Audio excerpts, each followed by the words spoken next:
রাধে রাধে বন্ধুরা, কেমন আছো তোমরা সবাই? আশা করি সবাই অনেক ভালো আছো। আমরাও কিন্তু ভগবানের কৃপায় ভালোই আছি। আমার নতুন আরও একটি ভ্লগে তোমাদের সবাইকে জানাই অনেক ভালোবাসা, অনেক স্বাগত। আগের দিন রাত্রের ভিডিও এটা। আগের দিন বাজার থেকে যা যা জিনিস এনেছিলাম সেগুলো তোমাদের সঙ্গে একটু শেয়ার করছি। একটা নিরামিষ থালা এনেছি। আমরা যে একাদশী দিন সবজি খাই, তখন সবজি রাখতে না একটা থালা লাগে, যার জন্য এই থালাটা কিনেছি। আর 3-4টে ডাব্বা কিনেছি। এই ডাব্বাগুলো যেন তো খুব সুন্দর, একদম পুরো কাচের ডাব্বার মতো লাগে। আর আমরা কিন্তু সপ্তাহের বাজারে সপ্তাহে করি, মানে প্রত্যেক মাসে মাসে কিন্তু বাজার করি না। যখন যেটা ফুরিয়ে যায় তখনই কিন্তু সেটা নিয়ে আসি। তাই যা যা ফুরিয়ে গেছিলো সেগুলো কিন্তু নিয়ে এসেছি। আর গোপাল সোনার জন্য একটু মিষ্টিও আনা হয়েছে। আর এটা হলো পরের দিন সকালের ভিডিও।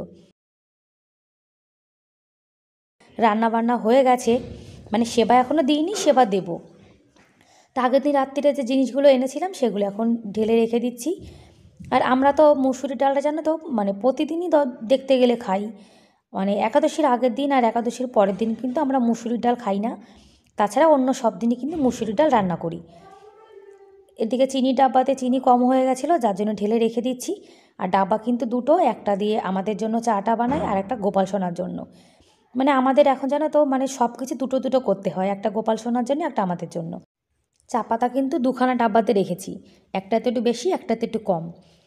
এদিকে লাল লঙ্কার গুঁড়ো এনেছিলাম, কাশ্মীরি লাল লঙ্কার গুঁড়ো, সেটা এখন ঢেলে রেখে দিচ্ছে। আর আমি কিন্তু মশলা বেশিরভাগ বাড়িতেই বানাই, যার জন্য বাজার থেকে শুধুমাত্র লঙ্কার গুঁড়োটাই কিন্তু কিনে আনি।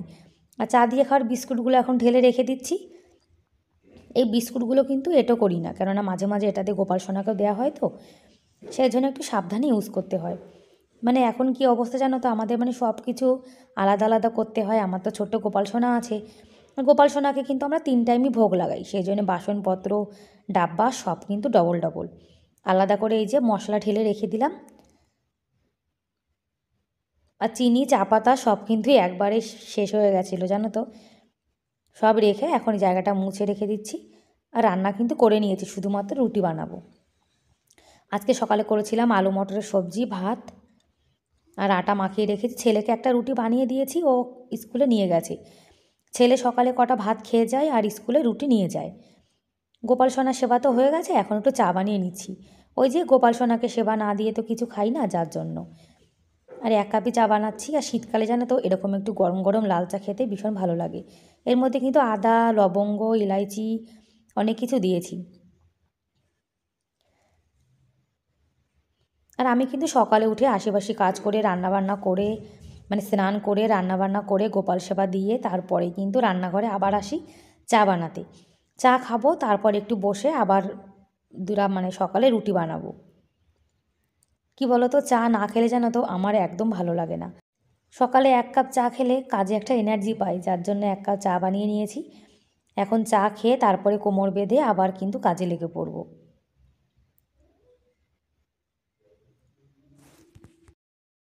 চা খাওয়া হয়ে গেছে, এখন চলে এসেছি রুটি বানাতে। আমরা দুজন যে রুটি খাবো সেটা এখন বানিয়ে নিচ্ছি। গোপাল সোনাকে তো সকালে অন্ন সেবা দিয়েছি, আর ছেলেকে একটা রুটি বানিয়ে দিয়েছিলাম, ও তো নিয়ে চলে গেছে। এখন আমাদের জন্য বানাচ্ছি। আর কি জানো তো বন্ধুরা, শীতকালে না ঠান্ডা রুটি একদম ভালো লাগে না। রুটি একটু গরম গরম হলে কিন্তু খেতেও জানো তো ভীষণ ভালো লাগে। আর বন্ধুরা, তোমরা এখনও পর্যন্ত যারা ভিডিওটি দেখছো, তোমাদের আজকের ভিডিওটি কেমন লাগলো কমেন্ট করে কিন্তু অবশ্যই জানিও। আর ভিডিওর কোনো অংশ যদি একটু হলেও ভালো লেগে থাকে তাহলে প্লিজ এটা লাইক করে দিও। আর আমার চ্যানেলে তোমরা আজকে যারা নতুন আর ভিডিওটি দেখছো, তোমরা যদি এরকম ভিডিও দেখতে ভালোবাসো তাহলে কিন্তু চাইলে আমার এই চ্যানেলটিকে সাবস্ক্রাইব করে আমার এই ছোট্ট পরিবারের পাশে থেকে যেতে পারো। আর এই কাজটি যারা অলরেডি করে দিয়েছো তাদেরকে অসংখ্য ধন্যবাদ। আলু মটরের সবজি, এদিকে 1 মগ লস্যি, মানে 1 গ্লাস লস্যি আর রুটি, এটাই কিন্তু সকালে খাওয়া দাওয়া করেছি। আর খাওয়া দাওয়া করে এখন গ্যাস ওভেনটা মুছে নিচ্ছি। কি জানো তো, রুটি বানানোর পরে গ্যাস ওভেনটা ভীষণ নোংরা হয়ে যায়। ওই যে আটার গুঁড়ো টুড়ো সব পড়ে থাকে, তো ভাত তরকারি রান্না করলে দেখবে গ্যাস ওভেনটা কিন্তু অতটা নোংরা হয় না, যতটা মানে রুটি বানালে হয়। সেই জন্য গ্যাস ওভেনটা সঙ্গে সঙ্গে পরিষ্কার করে নিচ্ছি। আর রুটি বানানোর সাথে সাথে জানো তো পরিষ্কার করিনি, কেন গ্যাস ওভেনটা অনেক গরম ছিল, তো এখন ওটা ঠান্ডা হয়েছে তারপরে পরিষ্কার করে নিয়েছি। এদিকে রান্নাঘরটাও কিন্তু গুছিয়ে রেখেছি। আর গামলাতে কিন্তু সবজি কেটে রেখেছি, দুপুরে রান্না করব। এদিকে বাসনও কিন্তু মাজা হয়ে গেছে আমার, আমিষ নিরামিষ আলাদা করে। আজকে দুপুরে করব একটু ভেজিটেবল বিরিয়ানি, নিরামিষ। আর এই যে বিরিয়ানিটা করব, এটা কিন্তু গোপাল সোনাকেও সেবা দেবো, আমরাও খাবো। তা খাওয়া দাওয়া হয়ে গেছে, বাসন মাজা হয়ে গেছে, রান্নাঘরটা গুছিয়ে নিয়েছি। আর দুপুরে যা রান্না করব সেটা কিন্তু আমি কেটে ধুয়ে সব গুছিয়ে রেখে তারপরে এখন ঘর গোছাতে চলে এসেছি। আর কম্বল টম্বল কিন্তু আমি অনেক আগেই গুছিয়ে রেখেছিলাম, এখন এই যে চাদর টাদর গায়ে দিয়েছিলাম, তাই এগুলো এখন ভাঁজ করে রেখে দিচ্ছি। দুপুরে রান্না করার আগে সব গুছিয়ে রেখেছি, তাহলে রান্নাটা অনেক তাড়াতাড়ি হয়ে যাবে। আর চুলটা একটু ভেজা ভেজা রয়েছে তো, যার জন্যে চুলটা একটু ছেড়ে দিয়েছি। আবার এমন ঠান্ডা পড়েছে, একটু সময় যেন টুপি ছাড়াও থাকা যায় না। আর এখন ঘরটা গুছিয়ে নেব। আর ঘর বাড়ি গোছানো গাছানো থাকলে যেন তো নিজের মনটা একটা খুশি খুশি ভাব থাকে, মানে ভালো লাগে। ঘর বাড়ি এলোমেলো থাকলে আমার না একদম ভালো লাগে না। এই জন্যে সব সময় চেষ্টা করি ঘরটাকে একটু সুন্দর করে সাজিয়ে গুছিয়ে রাখতে। আর এলোমেলো বাড়ি গোছানো তো আমার একদম পছন্দ না, সেই জন্য সবার আগে আমি চেষ্টা করি ঘরটাকে গুছিয়ে রাখার। আর ছেলে তো এখন স্কুলে গেছে, যার জন্য ঘরটা গোছানো থাকবে। বাচ্চা আবার যখন বাড়িতে আসে তখন কিন্তু খাটের পরে বসে থাকে, এখানে মানে বই পড়ে, খেলা করে, যার জন্য খাটের পরে সব কিছু নিয়ে বসে থাকে। আর গোপাল সোনা কিন্তু বসে বসে টিভি দেখছে। ঘরটাও গোছানো হয়ে গেছে।